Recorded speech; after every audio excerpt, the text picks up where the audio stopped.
Texture is just how smooth the skin is. So where it dips down, where it rises.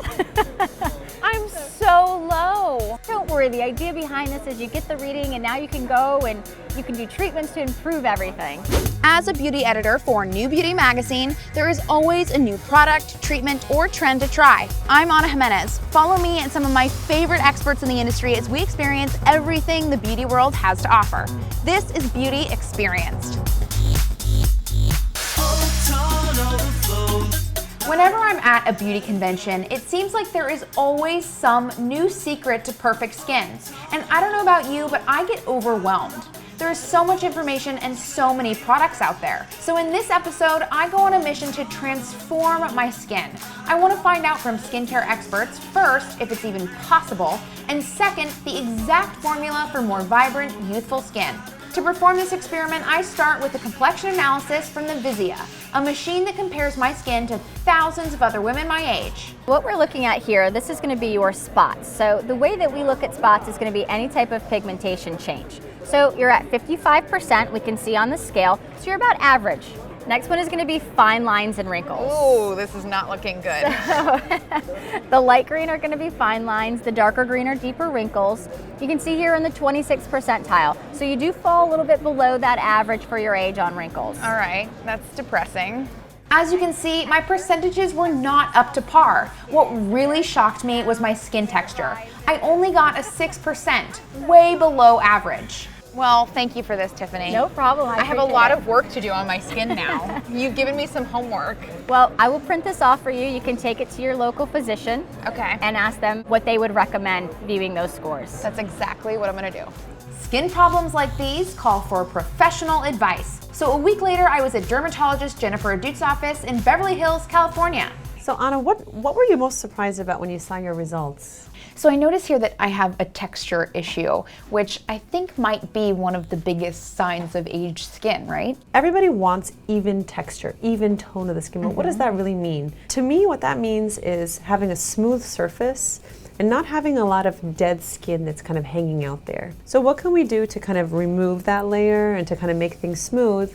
One of the most important ingredients is using a Retin A. Retin A is a form of vitamin A that we use on the skin. We have a normal 28-day cycle where the cells grow up to the surface and then they fall off. With Retin A, this speeds up, so you get that dead stuff off. So that comes to the second point, which is sunscreen. When you use Retin A, you have to use sunscreen because your skin becomes more sensitive to the sun.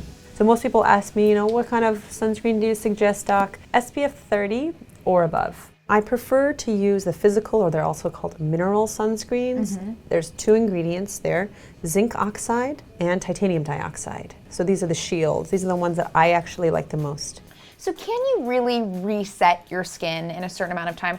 How much holistic work is gonna have to go into getting a better result in my skin? So diet-wise, getting enough water is really important. Anti-inflammatories like ginger and turmeric. Antioxidants like berries in particular are really good for the skin.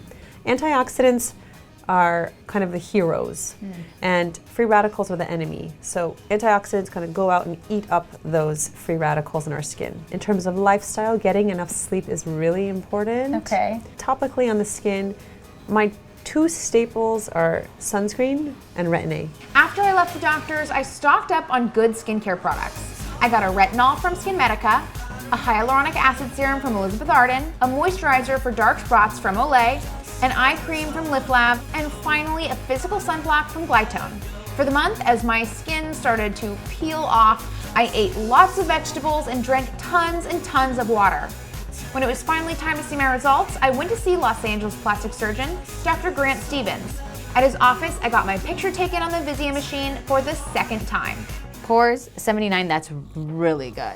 Texture 92, I mean, that's great. That's amazing. I have to tell you, my texture was down in the dumps a month ago, and now to think that it's so high, I'm so happy. It's this really alone good. Is great. Honestly, looking at you, so good. Yeah, you can tell. You could tell. Hard work pays off. With such good results, Dr. Stevens wanted to know exactly what I did, and I wanted to know if there were any shortcuts to even more improvement.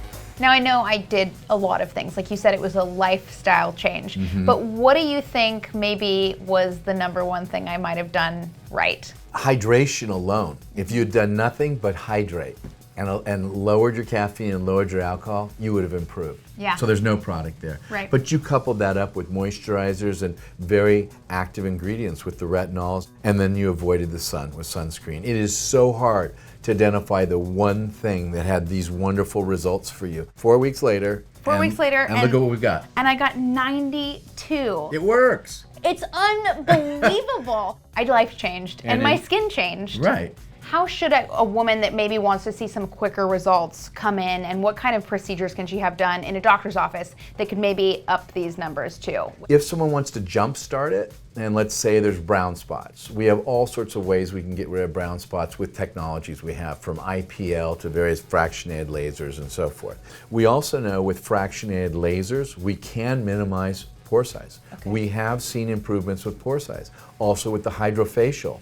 And with microdermabrasion and other aggressive facials, we can apparently change the pore size. What could I do to improve the redness area of my skin? Because this is still a problem, despite the fact that I did really great on texture and really great on pores. What I like to do for red spots and redness of the skin is XLV. The XLV laser rocks. It's so effective. It lifts the red out.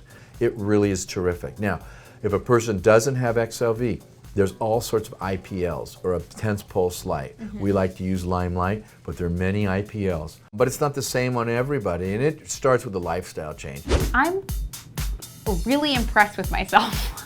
Is that bad to say? Being really good about my skincare routine is something that I've always wanted to do. I just never kind of had the initial push to do it, and this was the perfect reason to do it.